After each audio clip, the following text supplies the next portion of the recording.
L'info du Grand Lille en continu. Vincent Vieillard.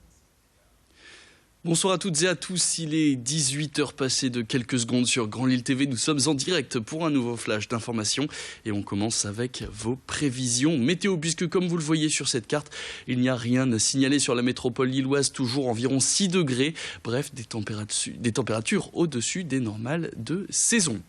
On parle aussi d'infos trafic dans ce flash puisque vous le voyez, un accident en direction de Lille sur la départementale 656 cause de plus en plus de ralentissements.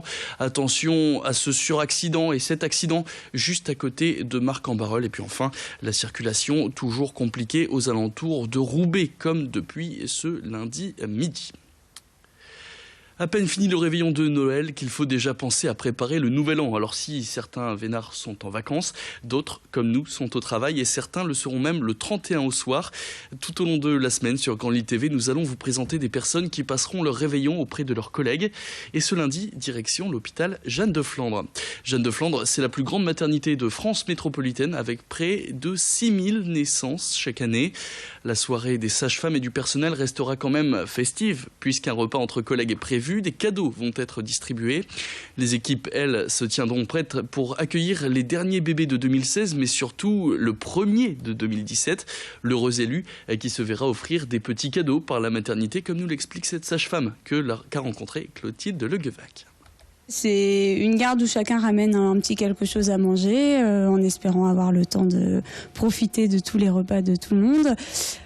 C'est toujours un peu spécial quand le premier bébé de l'année. On signale aux parents que c'est le premier bébé de la nouvelle année et il reçoit un petit cadeau à cette occasion. Je pense que ça marque les parents de se dire oh, mon bébé c'était le premier de la nouvelle année, mais bon, c'est le plus important, c'est la naissance de leur enfant. Après la date, c'est accessoire. On passe maintenant à l'actualité, on prend la direction de Roubaix où le théâtre de la Maquellerie est victime de harcèlement. Lundi dernier vers 23h30, une voiture a été incendiée devant le bâtiment. Un incendie qui a détruit une partie de la façade et c'est pas la première fois qu'un tel événement se produit. Le premier incendie avait été déclaré en novembre 2015, soit le soir même des attentats à Paris. Lundi dernier, les flammes ont été déclarées après l'attentat sur le marché de Noël de Berlin. Un événement qui n'est sûrement pas un hasard pour les salariés du théâtre. Depuis plusieurs années, ils se disent victimes d'intimidation de la part d'individus les accusant de satanisme. Pourtant, ils ne pointent personne du doigt. Et le petit souci aussi, c'est que eux craignent pour leur avenir. Les enfants que nous accueillons ici, les parents sont paniqués. Ils se disent, mais est-ce qu'on doit laisser nos enfants dans ce théâtre? Ça amène à quoi? Ça amène à cette intimidation, risque, c'est pas encore fait, je l'espère, mais risque d'amener à ce que la fréquentation du théâtre s'amenuise, voire disparaisse. Pourquoi pas? En tout cas pour les enfants. Finalement, le simple fait de provoquer de la peur fait que ce théâtre peut devenir une coquille vide. S'il n'y a pas une réaction de la part de nos partenaires et particulièrement de la mairie. Nous sommes lundi, le réveillon est déjà terminé, mais à Marquette, c'est toujours Noël, et ce jusqu'au 2 janvier. Au programme pour les enfants, une piste de luge d'une 30aine de mètres de descente, comme vous pouvez le voir sur ces images, mais aussi des ateliers créatifs dans un chalet installé devant la mairie. Une bonne idée de sortie pour les vacances de vos enfants qui rencontrent d'ailleurs un franc succès. Cette piste de luge installée place du Général de Gaulle pour la 4e année consécutive est ouverte depuis plus d'une semaine maintenant et déjà prise d'assaut par les enfants comme par les adultes. Côté tarif, comptez 3,50 € pour une dizaine de descentes. Un petit prix qui expliquerait la popularité de la piste, un succès dont on se félicite du côté de la ville de Marquette.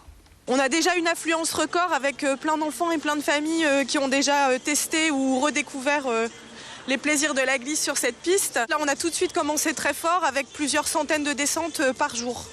Alors le succès il s'explique par deux événements majeurs au sein de ce Noël marquettois. C'est d'abord cette piste de luge qu'on voit ici, qui est accessible d'une part géographiquement de par la proximité avec l'île, la facilité d'accès, de stationnement, des tarifs extrêmement attractifs qui permettent à toutes les familles de pouvoir accéder à cette animation-là. Donc un esprit tout à fait convivial, chaleureux et simple.